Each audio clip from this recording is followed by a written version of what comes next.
If you are a CTSO advisor or sponsor, you understand the arduous task of raising money to fund your activities and competition.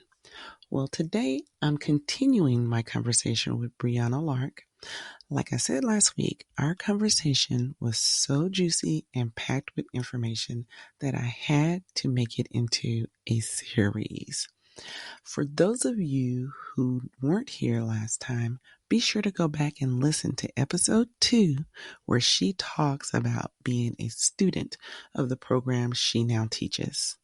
Now, in this episode, she talks about her DECA chapter, how she's raised money, and gained a very valuable sponsorship with a company that's ranked 30th on the Fortune 100 list. Before we get into the show, here's a little info about our guest today. Today I'm here with my very first guest, who is no stranger to me. She is Briaana Lark, a fashion marketing educator and adjunct instructor at Skyline Career Development Center in Dallas, Texas. What's unique about Briaana being a teacher is that she was once my student in the very program she's teaching now. Her story is a true testimony of the influence of CTE programs and participation in a CTSO. After graduating from the fashion marketing program at Skyline, Briaana continued her education at Stephen F. Austin University to obtain her degree in fashion merchandising with a business minor. Over the last 10 plus years, she's flourished in her career in retail management and visual merchandising. As I began to plan my exit from teaching, I made a list of potential replacements. Briaana was number 1 on the list. After 3 years and several no's, Briaana finally accepted the role of fashion marketing educator. Now I'll let her tell you about that. Just as I knew she would, she hit the ground running and has brought so much energy, perspective, relatability, and tangible industry experience to the program and connects with the students in a real way. She has accomplished so much in her 2.5 years of teaching.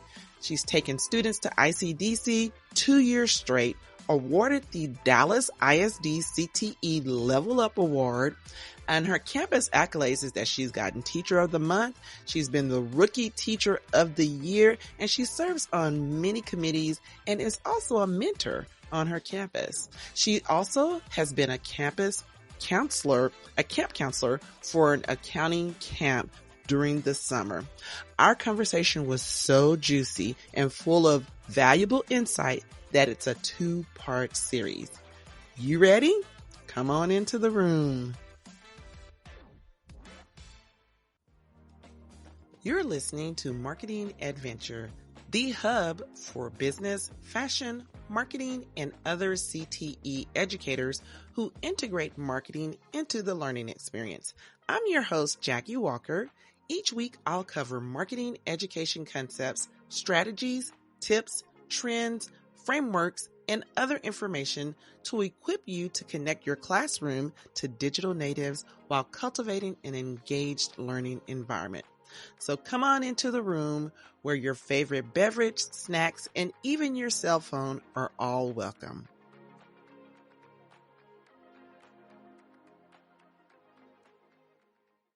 So let's talk about the CTSOs. So which one is yours? What do you participate in? I just love this one, but I am a sponsor of DECA. This is my 3rd year. I've been a part of DECA in high school. So I entered into DECA my sophomore year, and my teacher at the time basically introduced it to us our freshman year.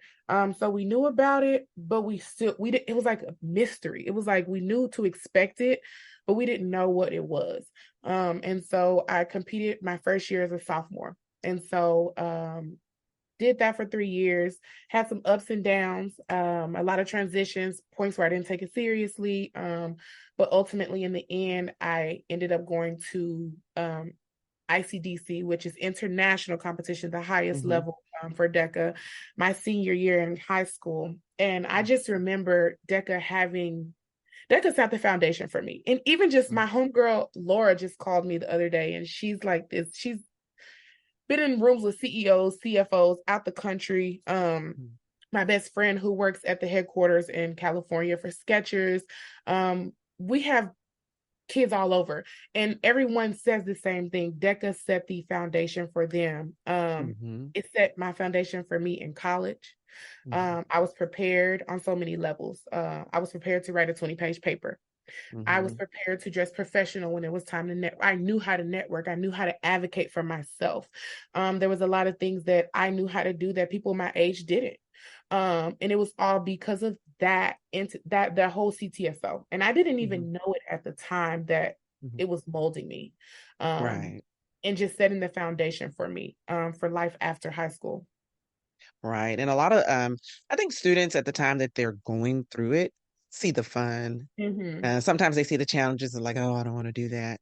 But then I've heard so many students say after the fact, hey, Miss Walker, students in my class are complaining about a 10-page document we have to write, and it's like, we're prepared. We did this with DECA, 20-page documents and all of Yeah. that kind of stuff. And just for those of you who don't know what DECA is, because I know the audience is probably a little broad, but DECA is the marketing organization for students. So any student who's taking marketing classes, they are going to participate in DECA.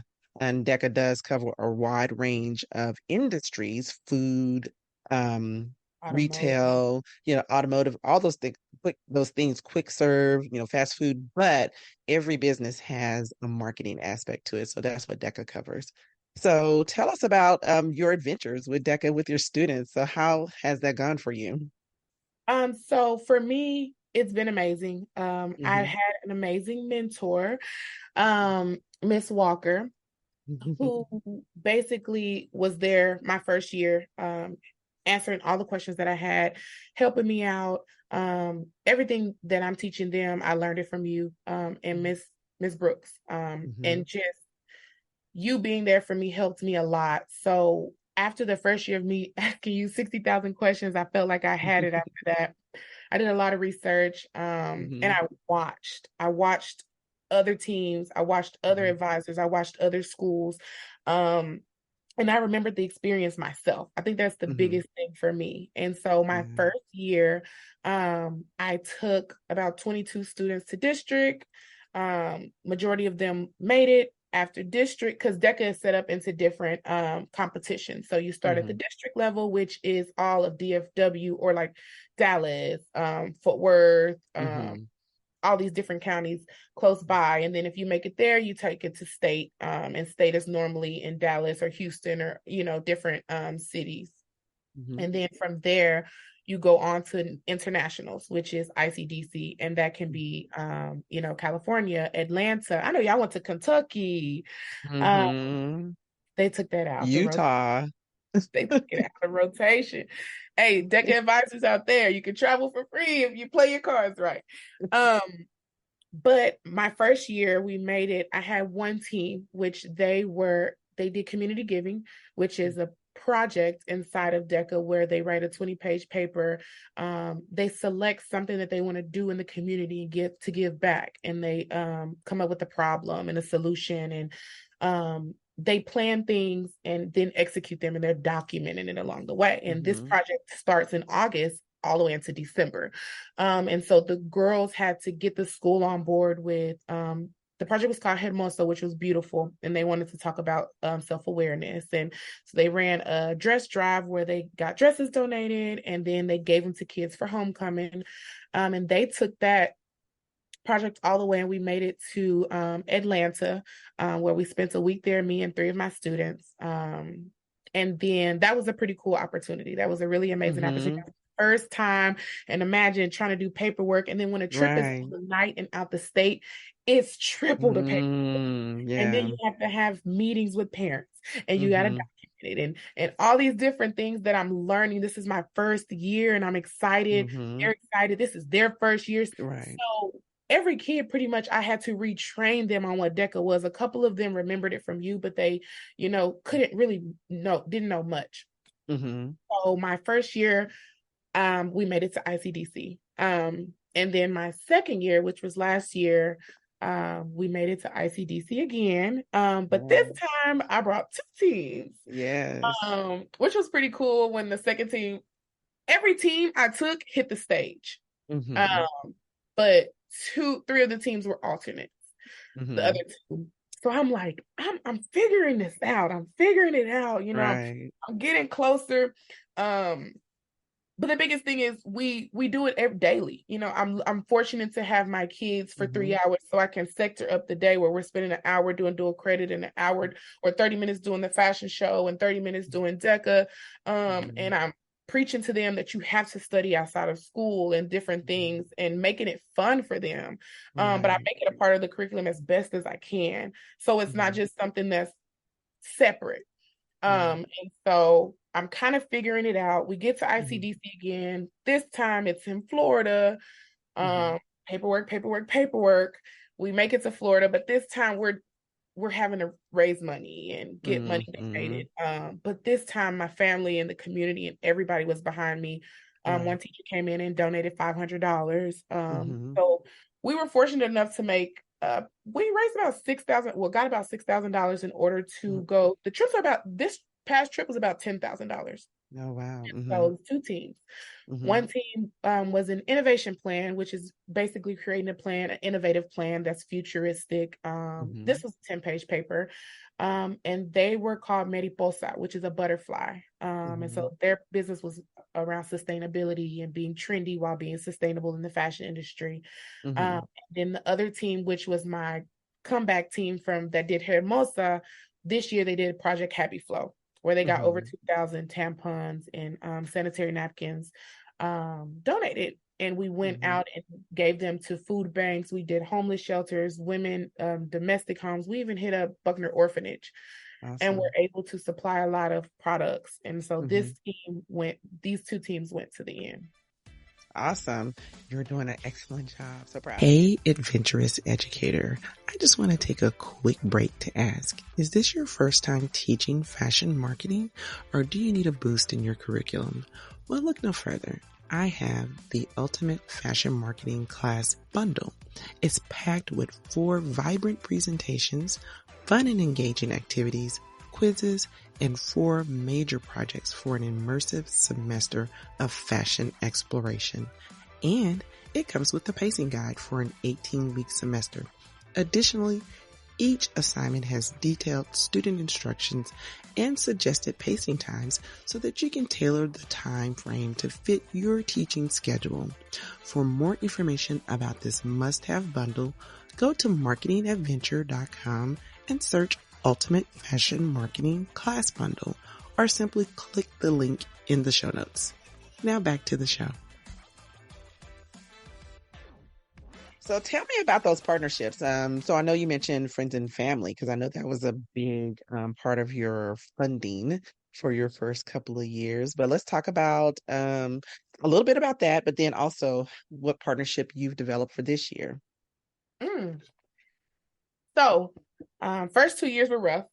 Hmm. First 2 years were a learning curve. I have to thank every single friend, whether it was Hmm. an old coworker, someone that I was in the fashion cluster with, a friend. My support system was amazing. And when I Hmm. tell you the last 2 years, I could do any kind of fundraiser, they're there. Everyone is excited to help my girls. Sometimes it's just like people are randomly send me, here's $50, give the girls a pizza party. I know they've been working hard. Um, Hmm. and so people just believe in me to the Hmm. point where it's like she's bleeding into these kids, so we're gonna do the same Hmm. thing. I've had Hmm. people hit me up and say, "Hey, I didn't have that much money for groceries this week, but I still wanted to get your kids some snacks. Can you stop by and get them?" No. You know, Hmm. my husband let me put you in on the grocery list, right? So there's all these amazing things. Where I've had opportunities to be with people, old teachers, Hmm. teachers now. We went door to door. Um, Hmm. trying to get money from teachers. Teachers will give Hmm. us dollar bills. I remember, and I'll never do nothing. I'll never tell them to do something that I won't do. And so I Hmm. said, "Hey guys, we need about $2,000. We're gonna go from each teacher's room and just tell them about." They already knew about DECA, but just tell them what it's going toward. And Hmm. they're giving us $100 bills, Hmm. $20 bills, $50 bills, dollars, Hmm. and no questions asked. This for DECA? Oh yeah, here you go. Come back Friday, I'll give you more. Mm-hmm. And so and that's because we look out for them too. We hold Mm-hmm. events, we do Mm-hmm. free things, we educate them, and we tell them what DECA is. And I think everybody's Mm-hmm. seeing the girls, these minorities, being able Mm-hmm. to leave from somewhere Mm-hmm. that they probably never left from. A couple of my Mm-hmm. girls never been on a plane before. So I Mm-hmm. think them just seeing that, and then my friends, like we were short a couple thousand on the plane ticket. Friends are Mm-hmm. giving $250, $300. Like we Mm-hmm. even had Skyline alumni from the 1950 class donating Mm-hmm. money, right? Mm-hmm. We have all these different people just supporting us because they believe in us, right? And Mm-hmm. so that was tough, but I remember saying, I can't do this for long. Right. So I found out about AT&T, which is DECA AT&T project. And Mm-hmm. it's an organization that is basically set to help you financially. And Mm-hmm. even on top of that, they come in and talk to your kids about different sessions like time management, college readiness. Right. Um, they even help with DECA projects. They even go to DECA competitions. I'm finding out all this stuff. And so Right. I remember a teacher at Townview saying he had the sponsorship. And so Mm-hmm. I remember just saying, I'm going to get that sponsorship. I don't know how. Awesome. Yep, but I'm going to hustle and get it. I remember even talking to you about it. Mm-hmm. Mm-hmm. And so I, I don't know. I just kept praying about it.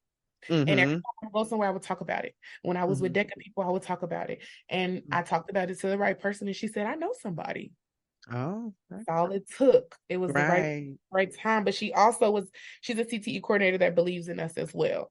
And Mm-hmm. she walked in my classroom one day and she was like, are y'all going to Disney World on the DECA trip? And I'm looking at her because my kids are looking at her like, Miss Lark. And I was like, telling her, like, we barely have enough to get there. Yeah. Yeah. Realistically, we don't have $800 to go to Universal Studios. We would love to, but we Mm-hmm. can't. And my kids were Mm-hmm. fortunate enough. Like, they're like, Mm-hmm. we're okay, Miss Lark. Give us a pool and we're fine, you know. Right. And she just looked at their faces and she said, I know somebody at AT&T. And so Mm. God just be moving. Yeah. Yeah. She made a call and I got an email one day and it was Mm-hmm. from this lady at AT&T and she CC'd the head people at DECA and Oh. all these amazing people. And she was like introducing herself and she was like just saying all my accolades. She just knew Mm-hmm. everything about me. And she's like, I heard these amazing things. Kim Adams and Josh Schenkel Mm-hmm. have taught you up, you and your Mm-hmm. chapter, all these amazing things you've done. We have to work with you. And Right. I'm just like, what? And Mm-hmm. so she was like, she basically said, we have an event over the summer Mm-hmm. and we want you guys to come and talk to these AT&T project managers. And I said, okay. And she said, don't leave us hanging because it's the summertime. She didn't believe in me, but she Mm-hmm. kept saying, you're probably one of the best communicators because you reply so quick. But I wanted to tell her, baby, because you don't understand how long I've been needing this blessing, but Right. and she just talks. Even when she would put me in an email with somebody else, she would say, "This is Briaana Lark. She's a teacher Mm-hmm. at Skyline. She's impeccable at responding quick, and she's, Right. whatever." And so I remember telling my kids, having to sit down. I looked at them. I said, I'm gonna be real with y'all. Mm-hmm. It's Lark don't got it in her to keep begging people for money. I feel like a philanthropist at this point. I mean, we were doing everything to get money, door to door, business to business. Mm-hmm. All this. I'm Mm-hmm. like, I don't have it in me. And Right. I said, let's go in. I said, I know it's in the summer and I know y'all don't want to be here on a field trip. I said, but Mm-hmm. I need y'all to dress professional. Mm-hmm. I said, play the part. I said, Mm-hmm. let's learn and go through. And they looked at me and they said, whatever you want us to do. And we pulled up to this event, Miss Walker, probably 25 deep. And I walked in the Uh-huh. room and the lady's face lit up. Every Uh-huh. student with heels on, a Uh-huh. dress looking nice, and she's looking like she really came through. Right. So soon finding out along down the line, a lot of other schools didn't come. And so she Mm-hmm. just spoke highly of me again and was just like, she's just an amazing person. And so after that, she said, we want to extend the sponsorship and take care of your chapter Awesome. financially this year. Mm-hmm. And after that, That's a blessing. Hey, you did what you needed to do.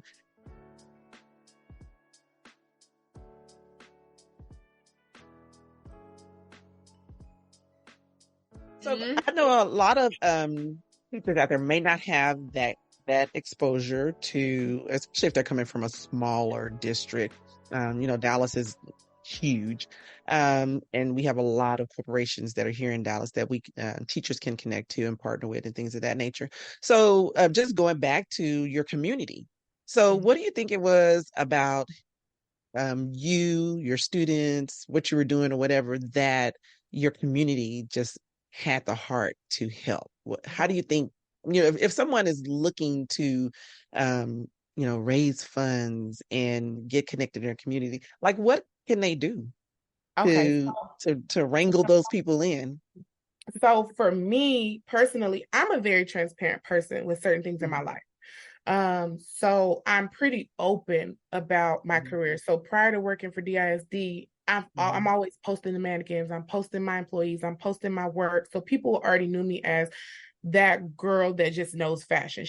People come to me, I style people on the side, or just image consulting, and just mhm, when I shifted, everybody couldn't believe it. Like, that's mhm, you. Like, we know you as this girl. You've done it for 10 years, and so shifting over, I was still transparent about my job, and I share everything. I share my students. I share stories. I've been on the camera when we had a snowstorm and we almost couldn't compete at DECA. I was on camera crying, and I'm showing when I'm fighting or when I'm frustrated, and I'm putting all these things. I'm putting videos of my students practicing, and they see my students from day one nervous all the way into the end, killing it, and they see basically the transitions along the way. mhm, And mhm, I think when we made it to the end, everybody just seen how it, and I talk about it. I talk about how it changes my students, lives. I mean, I've had one student when she said, Miss Lark, she said, I've never felt that feeling when they call my name. And I remember as in high school when they was in from mhm, Skyline High School, like mhm. your heart is just thumping and you're like, Brianna Right. Lark, and you hear that and it's tunnel vision. And it's the Mhm. small things like that. You don't understand it unless you've done it before or you've been in that position. Right. And so seeing the looks on my students' faces when they're standing next to Asian kids, Indian kids, and they're the only people, they're coming back to me and saying, Miss Lark, we were talking Spanish and they looked at us like, why are they talking like that? So Mhm, it's putting them in situations where they feel like they're good enough. mhm, And just sharing that with my friends and my family, I think mhm, that touches a lot of people. And so even just talking to one teacher, they tell another teacher. Like I told one teacher, I think I was venting to her about how frustrated I was because I couldn't get something approved in order for us to make some money, or some paperwork didn't come back in time, so we couldn't do the fundraiser we needed. mhm, And I had a knock at my door, Miss Walker, and I'm sitting at my desk. And this guy, I've never seen this man before in my life. He said, mhm, "Are you Miss Lark?" And I said, "Yes, sir." And he said, "Is these your girls?" And I said, "Yes, sir." He said, "And y'all are going to competition?" I said, "Yes, sir." mhm, He said, "Now here you don't have enough money to go to Universal Studios." And I said, "No." mhm, He said, "And you don't have enough money to feed them." I said, "It's okay." I said, "My friends, we're working it out." And he said, he just pulled out $50 bills and he just started mhm, on the table. And he just wouldn't stop. And tears are just coming down my face and my students. mhm. And like, what is going on? We don't even know this man. But Wow. because somebody else talked to him and Mhm. he just was like, I gotta help, I Right. help. And so everybody around me Mhm. has that mentality. It's to the point where sometimes I have to tell people we're okay, you know. Right. But in order for people to help, I mean, it's hard because it's like with the school, you can't take certain things, or you got to fill out Mhm. paperwork and it's got to be a donation and Mhm. different things like that. But I feel like the way to support is just when those schools are doing those fundraisers, like those kids aren't walking around holding those boxes of chocolates for nothing. And I thought that, Right. like, it's Mhm. a fundraiser every time you turn around. But these Mhm. kids are raising funds to do missions, to go on Mhm. trips, to study Mhm. abroad, to go on field trips, to compete in competitions. You Right. can't do anything. There's no money for these kids to do this stuff. These aren't private. Mhm. There's no Mhm. somebody to write a check. You have to go out and get it. Like, and Mhm. I say this job has probably been one of the most humbling jobs for me, because I've had to go up to people and ask for money. Mhm. And so, I mean, I feel like Miss Walker alone in the last 2 years, my friends and family have probably donated over $5,000 and Wow. That's have big. made shirts for us, made Mm-hmm. poetry bags for us, Mm-hmm. donated Christmas trees. We did a purse sale last year to raise Mm-hmm. money. And I had Right. friends donating Dooney and Burke purses, Coach Wow. purses, Mm-hmm. Michael Kors purses. We and my students' families were amazing too. My best friend Tina got shipped me about 18 Adidas backpacks from her job. She's gotten her job buy-in because she talks about my DECA students to them. And Right. so there's people at companies who have reached out to me, Mm-hmm. alumni who have reached out to me that want to help because they just see what we're doing and they know, because I'm Mm-hmm. honest, we Mm-hmm. struggling. Right. Right. We don't get, and I think people, even me, I'm thinking you, I'm thinking you got money stashed somewhere to go on these trips. I'm not thinking, and my kids are spoiled. I don't make them pay for nothing, and Uh-huh. so this year it's a little wake-up call to them. It's like, hey, either we fundraise or we pay out of pocket. And so Right. I've never known, I guess even when I went to school, I don't even remember paying for nothing really. And if I did, Mm-hmm. it was like Mm-hmm. $5 for a field trip, Mm-hmm. $50 for registration just for district alone. You Mm-hmm. know, Mm-hmm. so I think just getting that buy-in from my friends Mm-hmm. and my family, and they just, I don't know if they feel bad or if they just like, we've been here from the beginning and we want to see it through. Right. So you've just taken people along that journey. You've just been Yeah. very transparent. So that's very key for people to know. Like be transparent. Because I Yeah. don't think I was even that transparent when No, I was I'm teaching transparent. and taking people on. It's like a cute little message. Hey, we're going on a trip. Can you donate? But no, you take them from the start. Yeah, so that's great. So that's key for you to know out there. If you really want people to support you, be very transparent about your journey. Woo. Now, this part of the conversation had me in tears as I re-listened to it. I hear her passion and I know the struggle all too well about finding money for these students. Now, I thought I was going to be able to squeeze the rest of our conversation into this one episode, but it just seemed right to wrap it up with the funding information. So, in the next and final episode of this series with Briaana, she will talk about recruiting for her program and the special event the students produce every year, the fashion show. So come on back to the room next Friday for a teacher meeting you're sure to enjoy. Thanks for listening to Marketing Adventure. Remember to subscribe, rate, review, and share this episode with someone you think would benefit from the information shared here today. If you have any questions or want to connect with me, find me on Instagram at Marketing Adventure. All links and resources discussed in this episode can be found in the show notes at marketingadventure.com.